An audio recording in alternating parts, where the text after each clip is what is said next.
Welcome back to Derry Public Radio. Reporting from the basement of the Derry Civic Center, this is Sam Alexander with the news. The spooky season is upon us in Derry, and if you haven't chosen your costume, we're here to help. According to a recent survey, the most popular costumes this Halloween are clown, sexy clown, and financially secure. You're listening to Derry Public Radio. This is Derry Public Radio.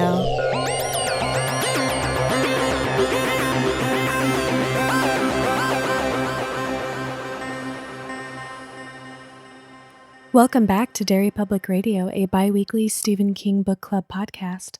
I'm one of your hosts, Sam Alexander, alongside Joshua Kahn. Hey, everybody. And special guest, Devin Alexander, who is here today because Ben unfortunately could not go to the haunt with us. Welcome to Derry Public Radio, Devin. Thanks very much, guys. I appreciate it. Today we have a very special bonus Halloween episode for you. Josh, Devin, and I went to Blood Moon Manor, which is an amazing haunt in Forest City, Illinois. We recorded our walkthrough of Blood Moon Manor, which you'll hear more of in a little bit, but first, we'd like to tell you about our experience. Josh, take it away. A little backstory. We met these people from Blood Moon Manor when we were at the Midwest Monster Fest back in September. Super nice people. They invited us to be their guests. Schedules worked out. We were able to make it down, and I could not be happier with how much fun we had. Let's see. Where to begin? So something that's so insane about this haunted house is that it has not one main path, but there are three separate, adventures. Is adventures the right word? They refer to them as trails. Three trails. But they're not trails. They're just three separate experiences. Which, in and of itself, is an amazing idea. Mm-hmm. Three separate queue lines. They're full, the themes are different. They feel different. They have the asylum, the bayou, and phobias. Now, before we get into the trails, let's hear a little bit about the history of Blood Moon Manor. Sam? Yeah, this is awesome because we all went in totally blind, completely cold, because we wanted to immerse ourselves in the experience as much as we could. And this place has a wild history that I was completely unaware of. Blood Moon Manor is part of the Forest City Park Development Committee, and that's a nonprofit that raises money for local charities in the community, one of which helps create and support mentor relationships between adult role models and young people who are having struggles in their lives and experiencing different challenges. The property has a beautiful history that we're going to hear a little bit more of in our actual walkthrough where we interview Momma Voodoo, which we'll talk about her a lot too. Blood Moon Manor was also featured on Ghost Adventures, which gives a little bit more about the history. Over 200 people have died in the house after it was turned into an infirmary after a smallpox outbreak in the 1800s. I wish that the house was, after hearing so much about the house, I wish the house was part of it. The house, on this property, they use the house for storing props for the cast to take breaks, do makeup, do costumes, all that stuff. It's not part of the attraction, which I immediately thought it was going to be, but they don't have sprinklers, so they can't put things inside, as it turns out. Now, let's get into the trails. We'll go in the order in which we experienced them. So we kicked things off with the asylum, which took me, 3 minutes to scream out loud like a small little girl, all thanks to a real-life little girl. We were in there for 10 minutes. Did you guys know that?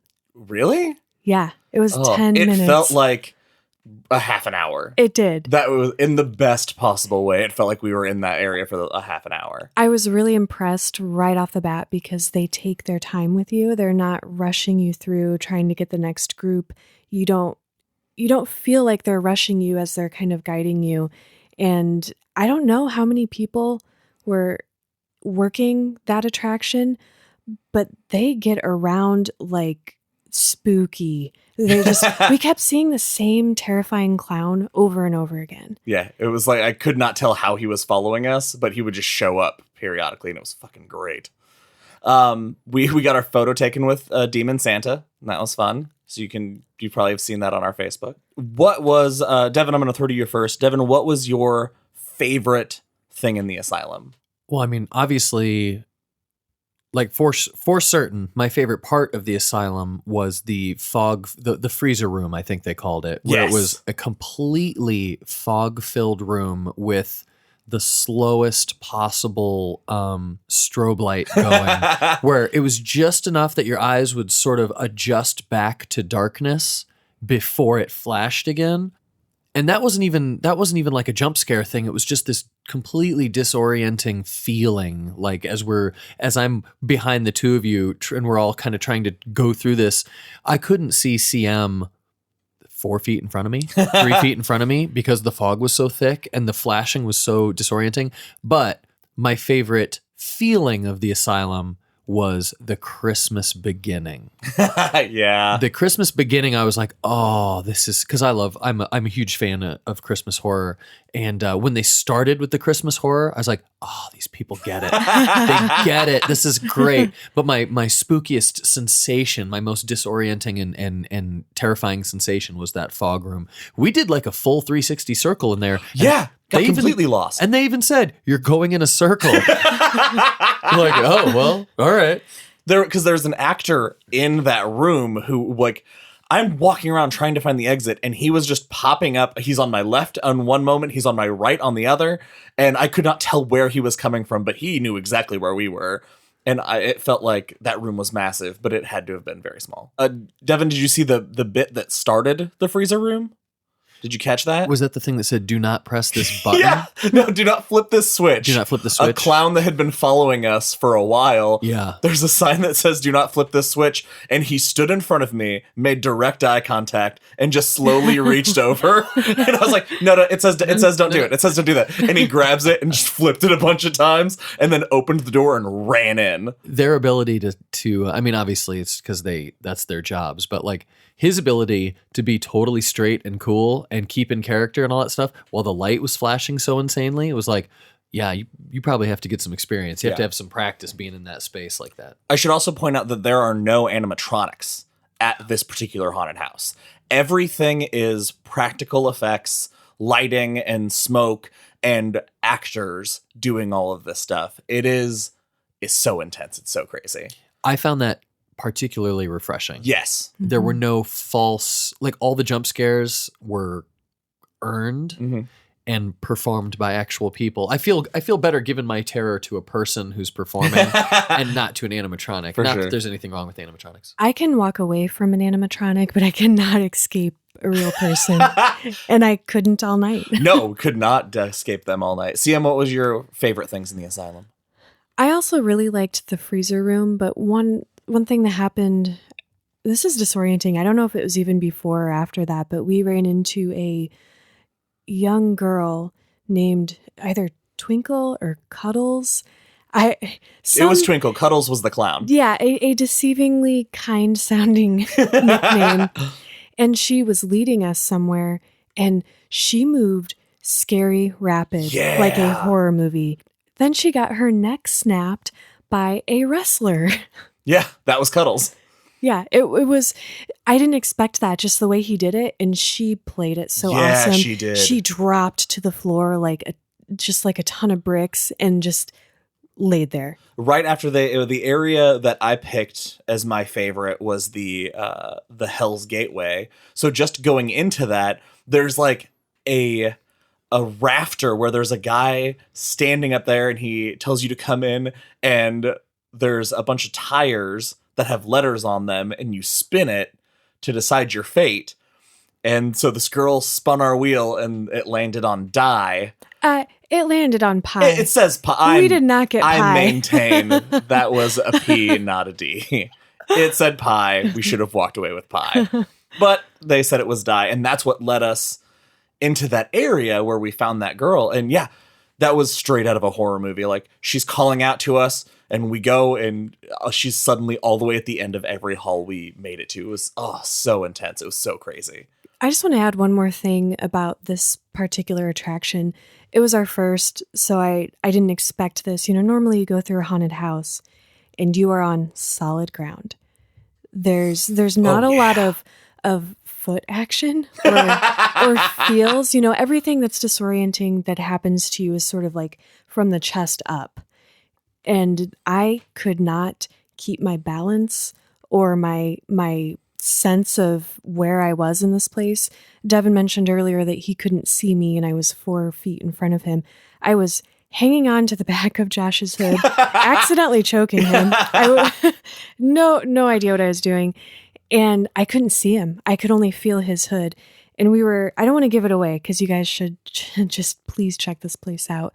But there was a room where we started sinking into the floor. Oh, that was insane. And we found out later how they did it. But at the time, I was like, why am I sinking into this floor? Am I going to sink all the way? What's going to happen? I don't know if it was just me. The sensation I got because of the state of mind they had put me in as I started feeling the ground give away under me. I thought the only thing my brain could say was I'm walking on freshly dug graves. Yeah. Like that was the association that came to me like. so fast. And I was like, this ground is going to swallow me. And partially too, and we'll talk more about this, but Momma Voodoo welcomes you in. And she's very like warm and comforting, but also terrifying because she'll say something really kindly and almost motherly. And then she'll make a comment like, oh, maybe you'll stay here forever. You'll become a prop. And it was just, so anytime something happened, I was like, how far is this going to go? Yeah. When she said that after we got done with the attractions, we should come talk to her, but we had to be careful of her cat. And as soon as she said that, I was like, it's not a normal cat, I bet. I was very suspicious very early on, but we'll get to that when we talk more about Momma Voodoo is probably the best haunted house host For sure. I've ever seen. That that was what I would qualify her as the host of the haunted house. So let's jump to the second trail, the bayou.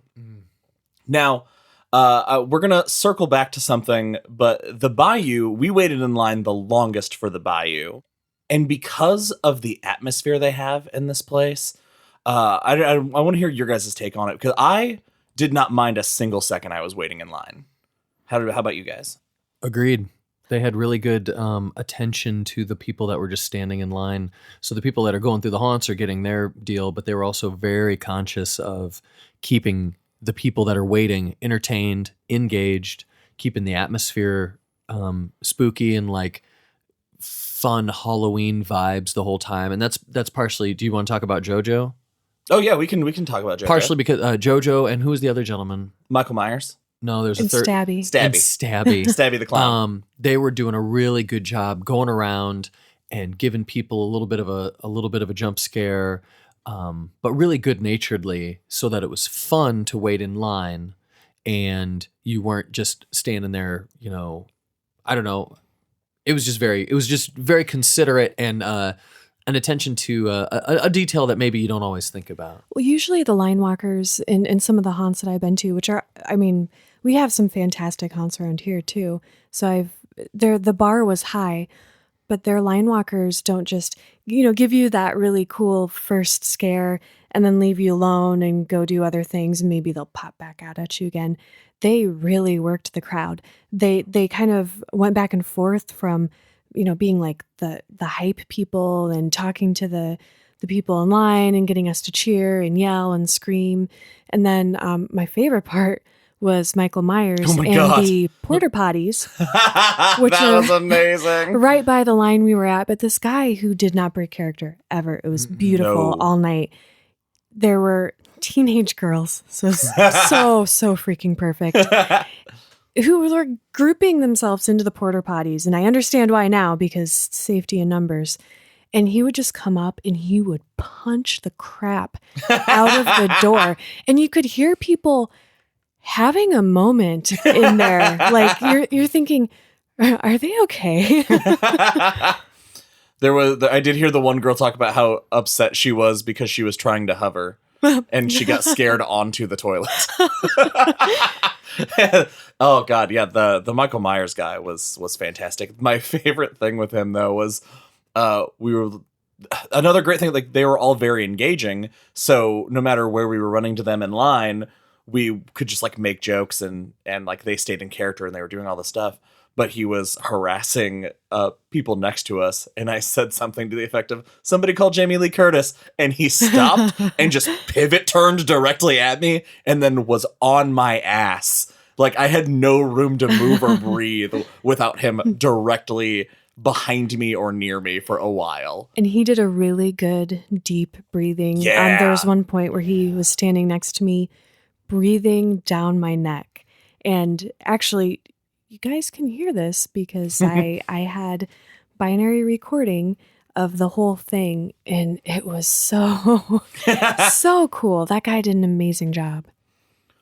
So back to the Bayou, we had before we got into the Bayou, we met Tarp. We referred to this actor as Tarp because there were tarps blocking where we could see, and we could see the actors peeking out at us, and she would start talking to us about like it was very set up like it would like a cannibalism theme of like they were gonna cook us and eat us. But as we're just waiting in line, she's just like poking her head out every once in a while, and her name was Bayou Betty, and she was into it. She was all about it. With like it's those little details, especially because they space them out so much. Once that set of customers had gone through her room, she was freed up to do this other interesting stuff. I could also tell they had a ton of cameras. They had a ton of infrared cameras. So I wonder how many monitors there are throughout the haunt, because some of those things were timed so magically. So let's get into the Bayou. I'm going to kick things off with my favorite thing of the Bayou because it kind of touches on that timing. Like 2 or 3 rooms in, the Bayou was very claustrophobic in some of the sharp turns that we had to go through. And because this Bayou family is distracting you and they're talking to you and they yell to watch out for the nets because there's all these nets hanging from the ceiling. And so they told me to do it. So me, being an idiot, was like, oh, good call. And I duck down under it.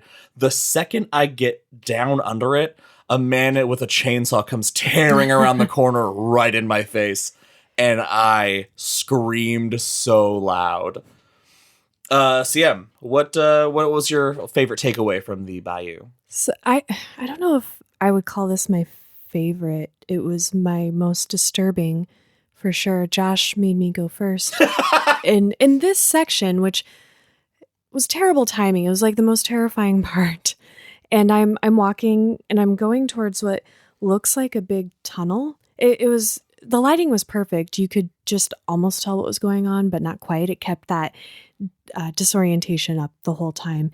And I see, and again, I'm disoriented, so I don't know if I'm actually seeing it or if I'm just like scared hallucinating something rushing at me from the dark, and it's pale and it's getting closer and closer.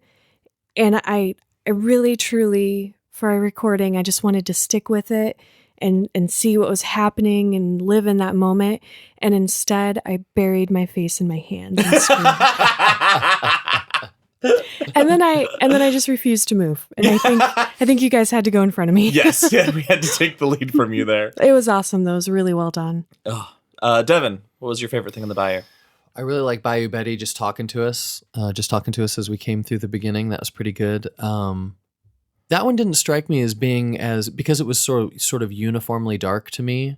It didn't strike me as being a particular set piece as much as this just like a terrific atmosphere mood piece. Yeah. Whereas the Asylum was kind of here's the Christmas section, here's sort of a more clown section, here's sort of the freezer section and stuff. And then later on, it was also, the phobias thing was also kind of broken up into particular pieces. The Bayou for me just had an overall just great feeling where they kind of stuck with it all through. But I think the part that I really dug the most of the Bayou was when we went into, that was the Bayou, right? Where we go in and the guy was grilling. Yeah. That was awesome. They had some really terrific burning ember light effects going on. And we went in there and the grill was like open and it was like the lights were coming out of it, like the dark red, like ember colored lights were coming out of it. And he slammed it shut just as we kind of like walked into the room because you couldn't really see him in the blackness beside the grill. He sort of came out of the blackness as he shut it, and then you could see it. So that was definitely the part of the bayou that I was like, "Ooh, yeah, got me. Good one. That was gorgeous." That is very true. The style of the bayou, it was almost like a cohesive story from start to finish, even though there was no plot exactly through it. Because they also had in the other two, it's easy to get lost because there are these like the tarps and like bags that you have to push past to find your path. So all of your exits are not crystal clear, which adds to that disorientation. In the bayou, they didn't have those. They had these like thick rubber mats. They almost felt like tires. They were heavy. Yeah. And it just all of that little bit added to that different style. You really had to push to get through them. It wasn't just like the thin plastic where you just kind of go through. It was like you had to, they resisted because they were so thick. Yeah. And that gave you a little bit of momentum, which is terrifying to have in a haunted house because when you have momentum, you come up on something that you don't want to see. Like that girl out of the fog? Uh-huh. That was also in the bayou right before the end. There was just this room that had this green lighting and full of this fog, and it was like a clear shot across the room, and I was scared, and I was going fast, and then I see the smoke start to move, and as it's coming towards me, like right out of a horror movie, the smoke's moving towards me, and then this head starts rising out, and as the head comes out, she started screaming, and I screamed back. The green laser room. Yeah, the green laser room. Yeah. Oh, that effect is always so good. It's so it was really, really amazing. So yeah, that a lot of really good detail in that bayou. Lastly, we have the phobias trail. CM, what was your favorite instance in the phobia trail? That they literally tapped into my phobia. Which one was that? I love horror movies, but anytime there's someone who is not in a normal position, their body is like contorted and maybe they're contortedly like rushing at me rapidly, I can't handle it. It freaks me out. And we went in and there were, again, these young girls and they were giggling so creepily. And then they would just do things with their bodies that I've only seen in movies. It was maddening. Yeah, there was one that rose off of this, like they were chained up to a chair and a bed. And she rose off of the bed, bent in half the wrong way, and then like just sort of flipped herself over and was like, "Don't come by me, please." And then she popped herself off the bed and then ran down the hall where we had to go. And then didn't she crawl backwards on the floor back towards us? Yeah. That was nightmare. I have seen that in a couple haunted houses before, somebody doing the back bend and walking. I have never in my life seen someone do it so fast and so smooth. Mm-hmm. Like it was almost like a spider how quickly she scampered across the floor, bent backwards like that. It was terrifying. They have some beautiful talent there. I think my favorite part of that actually came immediately after that. I full disclosure, they asked us to vote at the end of this because they take vote slips. You can give your favorite scene, your favorite actor, favorite line walker, all that stuff. And hands down, immediately put the Possession Girls as my favorite actors because that was insane. It was so good. But my favorite scene in Phobias was the inmates, which was right after that. And so you see these bars, there's somebody strapped to an electric chair. And my brain, because despite the fact that this was our third walkthrough, I'm so used to the animatronics in haunted houses that every time I've seen somebody in an electric chair, it's always been an animatronic. So I just dismissed that was a real person. But as we're walking through, this girl half dives through the bars of the cell at a speed and agility that I would have smashed into those bars as opposed to through them. But she just, like nothing, dove through them and was like twisting herself in the bars, and then led us into the cell. And the guy in the electric chair just didn't even like run out. He like threw himself out of the chair and touched down and ran at me. And oh God, I freaked out. That was so amazing. It was so good. Devin, how about you? I also absolutely enjoyed the possession girls. The one girl is asking to be unchained, and as you're sort of like just a little focused on her, the other girl, who was not just on a bed, she was on only a bed frame. Yeah, it was she only was the wires. Yeah, yes. Just, oh God, that was so cool. Just arched like crazy. The other thing that I thought was particularly effective just for me, like as I'm walking through behind you guys, because I'm, holding the camera like an idiot. The moment of silence when we come across the zombies, sort of just before the possession girls, and they're not jump scaring you. They just, again, for me, it was an atmosphere thing, and that's sort of what I dig about horror movies and horror events. They just had I was like, oh, this is like how it had a feeling to it that we hadn't gotten earlier in the haunt, and I was like, oh, this is a really cool atmosphere, because they were just kind of moving a little slow, and they look kind of messed up, obviously. And they didn't even jump scare us until the very end of that room where the girl let out just a perfect shriek. But for me, for some reason, the zombies also were like a treat for me, but I'm also a zombie fan. I was like, yeah. Well, they didn't jump scare us, but there was a zombie there that was one of my biggest scares, because I swore that it was a dummy lying on the ground. I thought I looked at his face and it did not look real. And I'm like, oh, okay, that's cool, spooky. And then he got up. Yeah, he did. Yeah. That was great. That was a good get on their part. Another great thing in the phobias was the in another kind of a story-ish moment, they early on somebody warned us about the tall man, and that the tall man had his mouth sewn shut so he couldn't talk. And the second he said that, I was like, oh fuck, there's gonna be a guy on stilts. And I don't know what about guys on stilts terrifies me, but it always does. Can I just say that I was tricked by a normal tall guy who was just like maybe 4 inches taller than Josh. It's like, there's the tall man. He's probably like, 6 feet. In your defense, I thought his mouth looked sewn shut. Yeah, he had a messed up mouth. He had like those rings or whatever on his mouth. Yeah. What about the...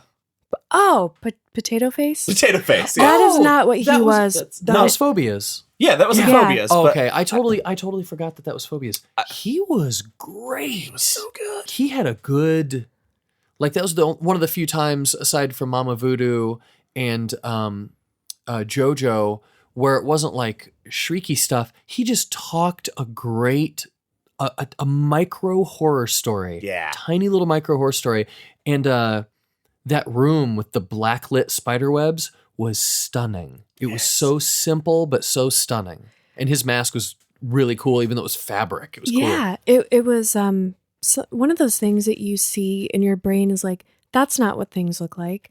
Is very off-putting. Mm-hmm. And then he had these really like long fingernails, but not only that, it looked like finger.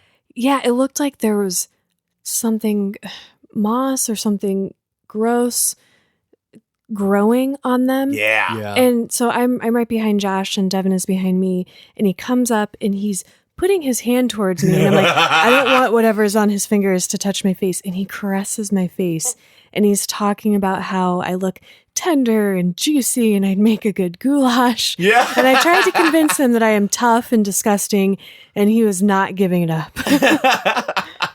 Yeah, that whole little scene hallway was intense.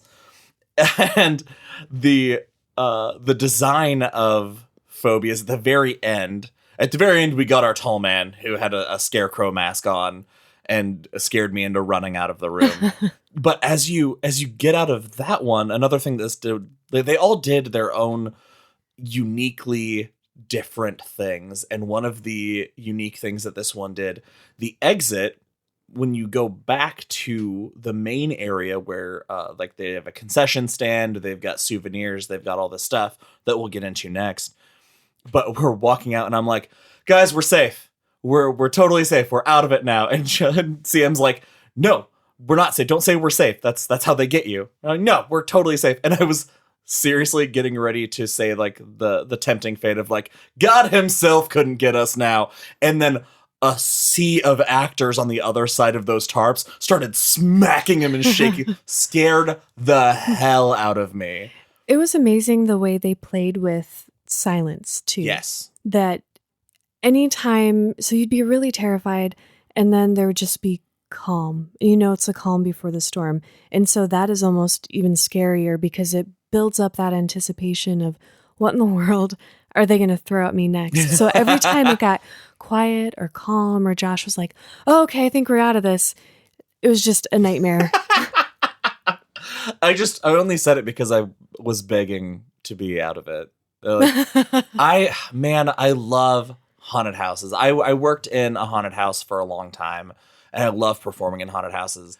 When I go to a haunted house, I throw my guard completely away because I want everything to scare me. So I jump and I yell at absolutely everything. I think it was by you, Betty, when in the line I said something about that I'm a screamer. And then she jumped out and scared me and she goes, oh, you weren't kidding. And like followed me. I usually go through haunted houses staring at my feet because typically when you do that, they kind of leave you alone. They don't do that here, you guys. And there's so many cool things to see too. It's impossible not to look around you, even though you know that you're going to look at something horrible any second. Devin, how do you usually approach haunted houses? I just smile because I've never been scared of haunted houses, but I've always been in absolute awe of their set design, the ability to create an atmosphere and maintain it through honestly, what are haunted houses? They have to build everything. So you're basically looking like plywood and 2x4s and all of the extra stuff. Like everything is so handmade that I'm overwhelmed with admiration and appreciation for all the stuff that they do to put into them. And also I found out last night that if you have a camera, they don't pay any attention to you at all. All they do is mug for the camera and then totally go after you two. Because I'm in the back just like, this is fun. And they're like looking into the camera and stuff and like scaring the shit out of you guys. And I was virtually left alone the entire time. I tried to trick these guys into giving me the camera. That was amazing. You tried so hard. You did it so subtly too. Oh, you want to trade? I'll hold the camera for a minute. This time. Nope. No. You had to wear the headphones. So we had to hear it through your ears. So those were the 3 trails. Let's talk about the main area of the house. Because as I said, the actual house itself, there's nothing in there. That's for the actors. But they have all of these things set up. The concession stand. There's benches and tables and bonfires. So if the lines are long and you don't want to stand in line, you can hang out and wait for a while. There's the souvenir stand that I mentioned, the ticket booth. And then there is the Reaper's Ride. Oh, so good. We made CM do it first. CM, do you want to explain the Reaper's Ride? Yeah, the Reaper's Ride is this like booth and there's a hearse and then they have you get inside of a coffin. And there's a camera in the coffin and a microphone. And I'm not going to give away what the microphone does. But so Josh and Devin could see me as I was having this experience inside the coffin. And so you get in there and you literally go for a ride, even though you are not moving. And they lower the lid and it's very like all of the, it's like a coffin that's falling apart. So you feel very claustrophobic. And you guys will have to listen to the walkthrough and go there because we're not giving all of that away in the walkthrough even. It was just too cool. But as soon as they opened the coffin, instead of being greeted by the very nice, calm, soothing woman who helped me get in, I was greeted by Michael Myers and JoJo with his horn. That was amazing. As we're watching you on the monitor and seeing you be shaken about, the lady has the timer, which I don't know. Sam, how long do you think you were in there? Because I know how long the ride is, because I asked. 5 minutes. 2 minutes and 17 Oh seconds. my gosh, really? Yes. It felt like I died and was in there for an eternity. Yeah, you feel like the atmosphere. Atmosphere is something this place nails on every single level, and that's one of those places. I also I knew it was 2 minutes, 2 minutes 17 seconds, whatever, something like that. And I got in, and even I was disoriented with the time. But as they were getting ready to let you out, she goes to stand by it to get ready, and JoJo goes, "Wait, can I?" And just jumped in, was all about taking the lead on it. So of course, because Devin and Josh saw JoJo and Mike do that, they just got to get out of the coffin. Nobody scared the crap out of them when it opened. It was a lovely, peaceful ride. But God, it was so much fun. That Reaper's ride is just a blast. Finally, there's one other thing that is out in this property, and that is Momma Voodoo's hut, which is something from a technical standpoint I find is an amazingly smart choice, because Momma Voodoo runs the place. Like, she's the one, people, when there's problems, the staff comes to her and she helps sort it out. So they've designed her an attraction of her own, so that when she's not running around solving problems, she has a place where she can still be in character. She can still engage with all the customers. Like, people were coming and taking photos with her. She's insanely personable and so easy to talk to, that I could have just stood there and talked to her all night and not let her get any work done. I kept forgetting that she was not actually Momma Voodoo. Yes! Oh, yeah. Yeah. Despite being so friendly and welcoming, like everybody who worked there was like that. They were so good at walking that fine line between making you feel like you're a part of their community and like you were safe, but also making you feel like there was an element of danger. And like, who is this person I'm talking to? Like, she never, ever broke, not for a second. Even though we were interviewing her and she had a lot to tell us about the history, she maintained her accent and just her persona. It was really cool. Yeah, it was really, really amazing, like from top to bottom.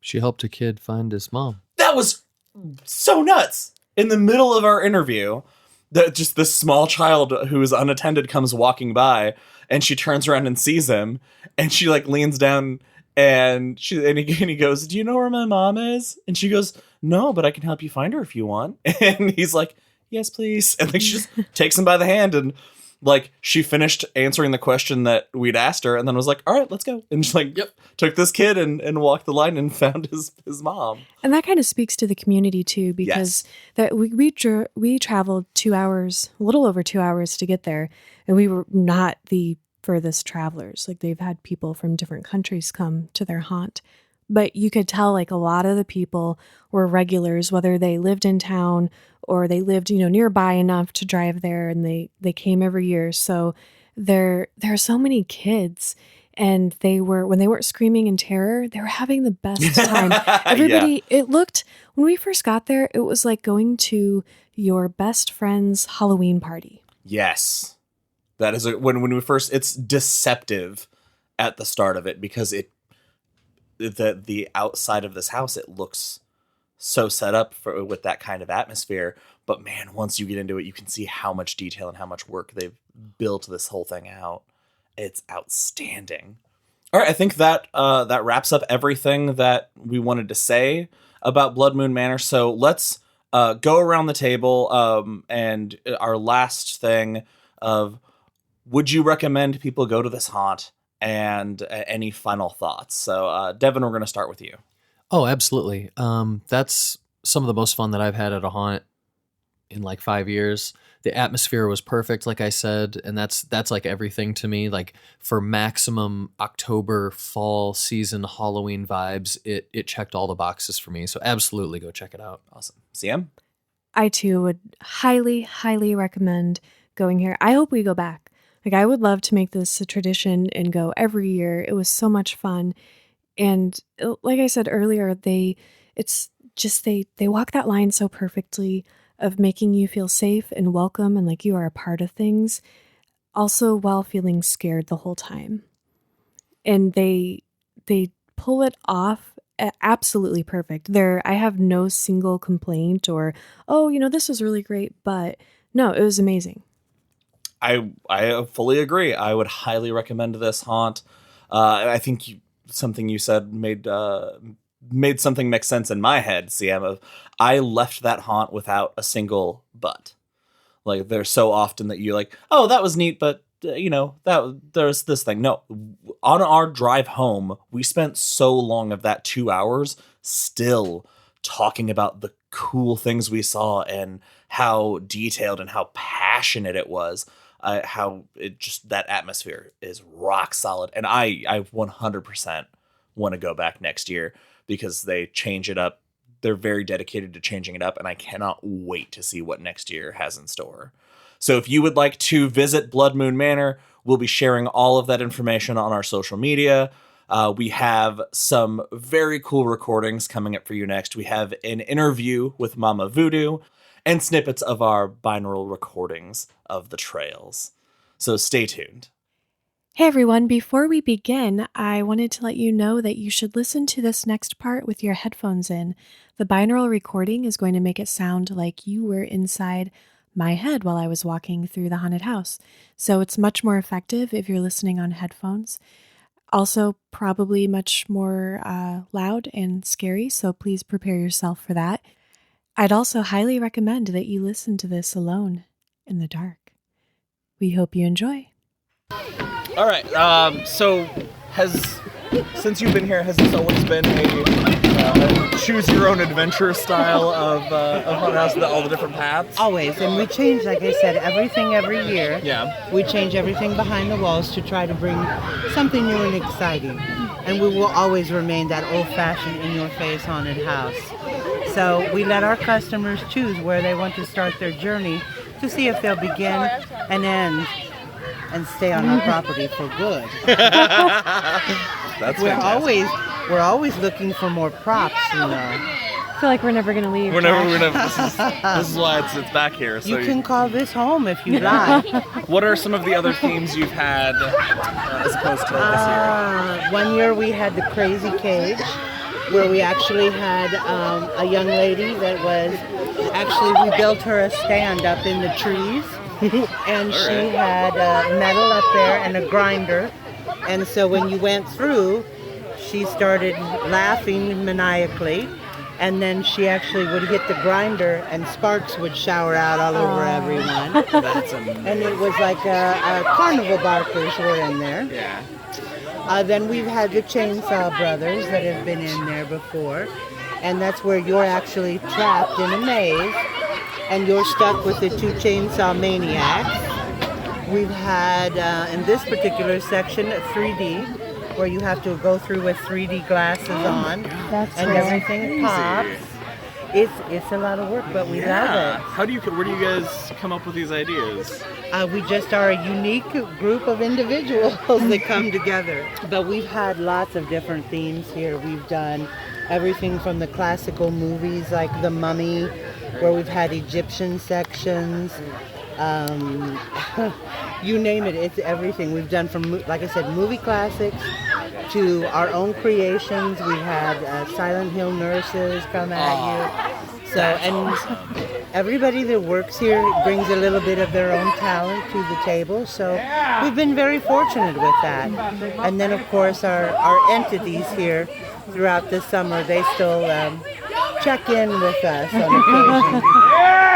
We actually had one individual that was pushed down the stairs in the house. Whoa. And ended up going to the hospital. Oh. So it was a little bit crazy. But the little girl, we usually, at least once or twice throughout our season, we have vote slips that you can vote to see which is your favorite. Lets us know what your favorite section, your actors, etc. And usually at the end of it, they have, we really like the little girl hologram at the end of the trail.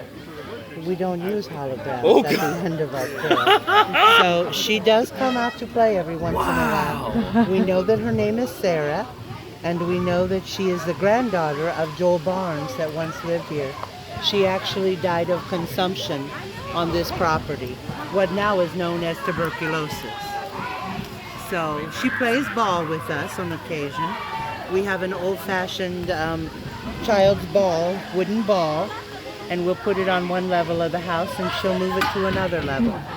So not everything in here is as evil, but some of it's just playful. Yeah, Sarah plays a lot too. Is there a place where she's most commonly seen, or is she kind of all over the property? Generally on the main level of the house, but she likes to come out to the big tree, and she likes to come out on the porch.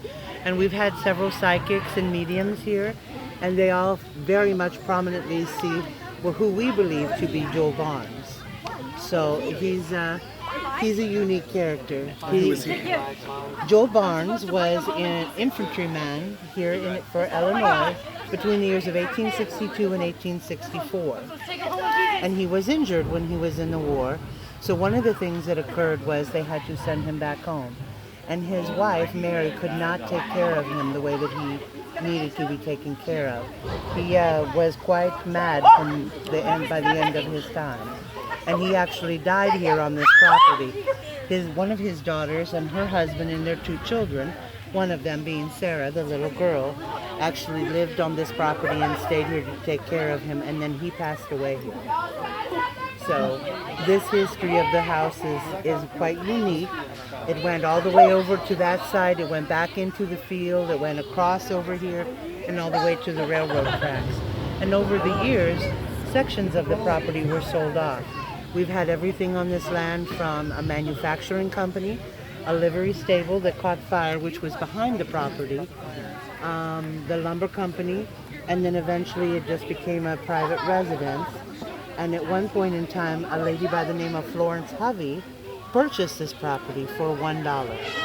And it was rumored that she was the mistress to Mr. Skinner, who was a local math teacher at one of the schools. But she ended up with this property for $1. And since then it's changed hands probably 6 or 7 times. Is the history of this property, this house, like the macabre history, what drew you to purchasing this land and making the house here? The person that originally got this property, it was solely for the purpose of running a haunted house. And then over the years, it just kind of grew. At one point in time, we were actually able to go inside the house, but with state laws and safety regulations, we just use it now for our actors and actresses and to store some of our things. Every year we work on this. We have already started planning actually for next year. So while you're all here enjoying the evening, our board members are in fact planning what we're going to do next year. And we will build on this the entire summer. So you don't waste any time. You can't. We can tell too. It's about how many actors do you have on staff per night on average? On an average, probably 60 at least, 60, 65. And it's all volunteer, nobody's paid. And most of the actors and actresses have grown up in this. Some of them started as young as 7 or 8 years old. And we have one gentleman and his wife that have been here for 21 years and 17 years. And now their children are starting to act as well. That's amazing. It very much is a family event for all of us. And real quick, I want to, while we have you on mic, I want to have you talk about the ride. The Reaper's Ride. Yeah. We actually, you can purchase those already manufactured for quite a considerable sum. And we actually have our special effects guru, so to speak, that helps us out. And he's like, I know I can build this. And so we purchased that coffin for $200. It was used. It was a good deal. Yeah. But he actually built that ride and then added everything that you saw and experienced in there from scratch. It's amazing. So were the voice actors that were doing that in there, are they members of the house here too? Yes, they're part of this. So that's amazing. We actually had our VIP winners. We used to be Fright Night, and we changed our name and rebranded. And the people, we pulled our public in for that. And so one of the lucky winners, our VIP winner, actually renamed us Blood Moon Manor. Really? And she was here, so we pulled our public in to rename That's awesome. us. That's outstanding. That's an awesome name. Yeah, so we have a lot of fun with it. So I assume you have people that have been, you see the same customers. Yes, we year have a after fan year, following. Yeah. I've seen how many people have taken pictures with you and JoJo, and Yes, they get used to us. Yeah. We actually have people that this year, our farthest person so far was from Belgium. Oh. Wow. So we actually had a customer that was from Belgium that was here visiting, but we get them from all over Wisconsin. It's incredible to us, really. Something else that you guys do here that I find incredibly unique and I'm in love with is that outside of your normal attraction stuff, you have your hut over here. You've got JoJo and Michael Myers, and you have all these attractions outside. What made you decide to not just things in line going through like that, having these extra things around? Well, it's all about having fun and entertainment, and we love what we do. So we really can't imagine anything else. It's a lifestyle for us. And we try to keep our public entertained and keep them comfortable while they're here. You know, some nights are chilly, so we have to have fires. Sure. I love a place the fire to sit. pits. Yeah. And some of our volunteers, it's kind of hard to see at night, but like one of these is a Ouija board, and they have different stuff actually on it. That's fantastic. So it's a little bit of history, and it's some of the actual stuff from the house, some of the old wood. I have one more question for you before we can let you take a break, since I'm sure you want to relax instead of talking to us all night, and we can catch up with you after the bayou. Have you always been Momma Voodoo, or is this how did this character come about? It used to be when the two haunts were combined that I was what they referred to as the wagon girl. So I would ride and tell the story of the property. Oh. And it just evolved, and pretty soon my costuming changed, and I just became Momma Voodoo. And when we separated, it just stuck. So now we're just, it's been several years, and we just absolutely adore it. So storytelling is just your nature, like it is what you're all about. Well, you're a fantastic storyteller. It's just the house is what makes it interesting, in the property itself. We actually think at one point there was a house here before Mr. Barnes built this, but that we're trying to track it. But of course, before 1862, it's a little bit cloudy on the history of the property. But yeah, it's hard telling. Some of the things that you see here might actually be real. I can't wait. Yeah, I will start you on your journey with the asylum. Sounds good. I'll see you on the other side. Perfect. Thank you.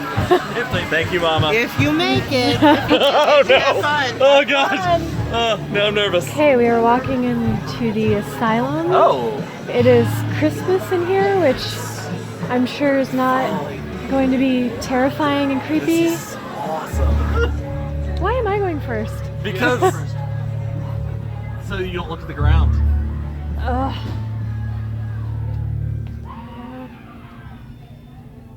It is. Oh my God! That is holy shit!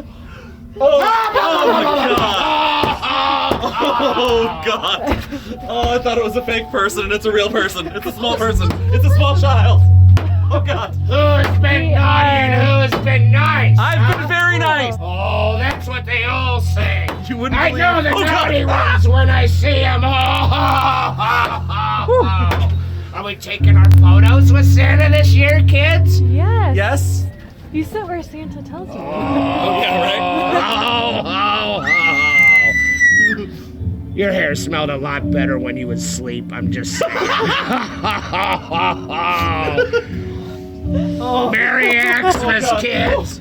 Merry Xmas! Thank you. Enjoy the show! And to all good night.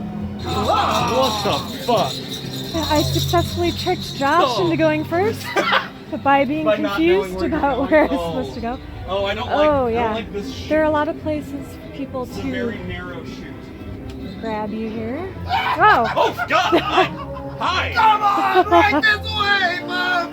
Come and meet my lovely assistant, Twinkle! Spin the wheel, determine your fate. What? You'll find out soon enough. Oh no! Oh, Twinkle! Oh my God! Oh, son of a bitch! She is full of surprises, can't you tell? Josh is there. Spin the wheel! All right. Determine your fate! What is this? This is insanity! What do we got, huh? It says pie! Spin it again, Twinkle! You messed something up! It says pie! It means I get pie!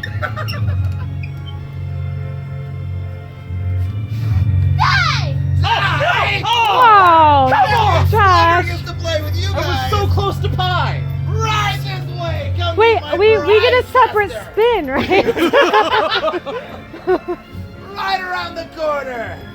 Alright. Okay, we're going around the I'm corner trusting you. because we have That's to, a not mistake. because we want to. Oh God damn it! I knew it was gonna happen! I knew I was gonna scream in that horn! Wait for the Slugger the Clown! What's your name, Slugger? So, before I let you guys out, Slugger needs someone to hit it out of the park with. Who's it gonna be? I think it's gonna be CM here. Like CM. I don't know sports. Yeah, see? That's perfect. No, Then I think no. that's it. I'd Lead the way, rather, CM. I'd rather not. Okay, now I'm Oh God. back. Oh, me just standing there. That's even not- worse. Jesus Christ. That's not horrifying at all. Oh, we made it. Could you hear me screaming from the other side of the house? I hear so much screaming. I get used to God, it. it was awesome. Michael Oh. likes Michael Myers I begged him not is to right flip the next switch to before me. letting us into that freezer. I begged him not to flip it, but he flipped it. He did. He flipped it, and then he put us And in they it. wouldn't give us another spin. We had to go on Josh's spin, which, Which I think that wheel said pie, not die. yeah, I think it said pie. yeah. Lucky that you didn't get hell. Oh, They that- would have sent you there. That's another. too. Oh, that's another option. That's That would've been another bad. option. Did Yeah. you get your picture taken with Santa? We did. Yeah. We did. That child at the beginning thought was a fake child until it wasn't. I love your shack. Yes, this Oh, is my definitely need to house. get a Yes, picture. Momma Voodoo's Wow. house. Oh, Yes, I'm- there's lots of collectibles in here. Yeah. that is From awesome. very the cool. mouse, different types of potions Oh, and there's bones I've collected over Bat the time. bite Bat by blood. blood. Of course. I like you. What are your runes? Everything is different. Some of those are Celtic runes. Yeah. But it's all protection spells that we have in here because, you know, when you're here, you have to have some place sort of safe to run from the monsters. That's true. If anybody should have the safe place, it should be Mama. Exactly. That makes Sometimes sense. Mama just needs a break. Oh, I love it. Yes, we awesome. have fun here, so it's a good thing, and the public really enjoys it. I can see why. After just going through that first thing, Yeah. like I've never been more out of breath. Yeah, so disorienting, so claustrophobic in such a fun way. I'm just glad that you're Oh. all having a wonderful time. Yes, it is But- so great. Yes, I've just collected over the years. It just keeps growing. I don't think I'll ever leave this show. There's an eyeball in the flower. That's so cool. The very seemingly nice Momma Voodoo let us down here, but I'm starting to wonder. I'm going to take you to the bayou next. Ooh, Oh, that doesn't sound threatening at all. here we go. It's God damn it. I'm repeatedly stuck in the net. Over and over and over. Don't get caught. You'll be dinner. this is there's a snake. What? Oh, Snake and a tarp. don't get caught in the tarp. Got the tarp. Don't get caught. No tarps. Hey, there's tarp. It's too quiet. It's been too quiet. I don't like It's it. definitely too quiet. And there's a corner coming up. Alright, Oh. what the fuck? Oh my gosh. That was a good one. This is Fair. Alright, Sam, I'm tagging out. no. Go for it after No. you see him. Oh, really? All those buckets. Okay. Barrels. Oh, that is fur. That is Oh. a dead thing. All the skins. That is a skin wall. That's a wall of skin. Oh God!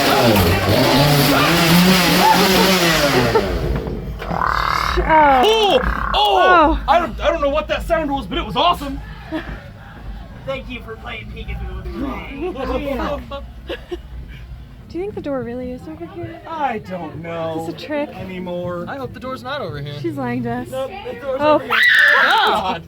Gotcha again! Jesus Christ. Oh my God.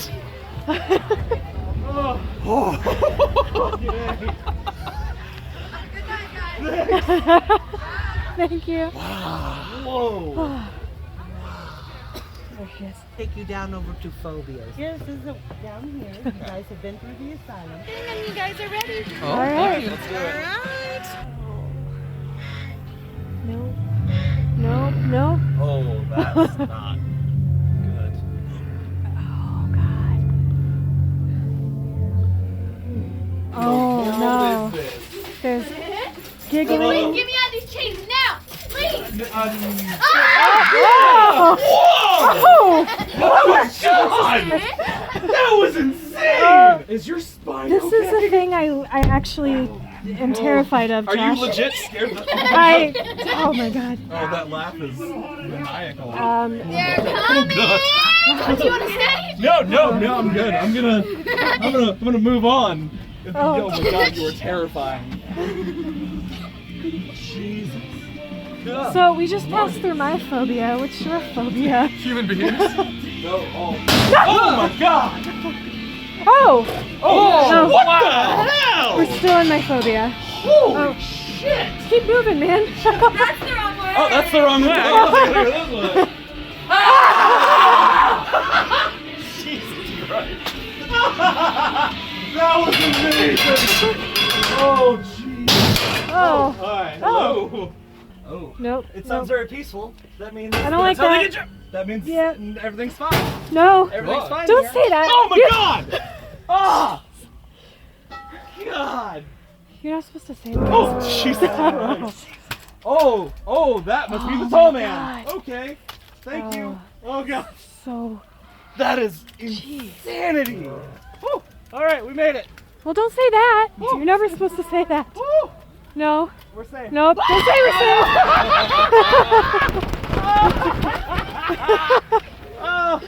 Oh God. Oh my God. That was fantastic.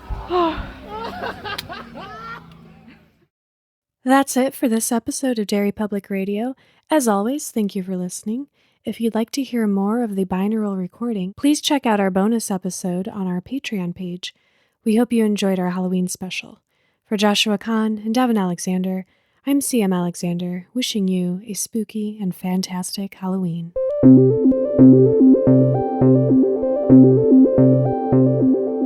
Hey everyone, CM Alexander here. We hope you enjoyed our Halloween special. Check out Blood Moon Manor at bloodmoonmanorhaunt.com. Tickets are only $15 for all 3 trails and $5 for the Reaper's Ride. Make sure you visit Momma Voodoo's shack and let her know we sent you. As always, find us on social media at Derry Public Radio, email us at derrypublicradio@gmail.com, and check out our website at constantreaders.org for everything Stephen King. Sign up for our Patreon to hear the full walkthrough, and we'll send you cool stuff too. Have a wonderful Halloween, listeners. Goodbye.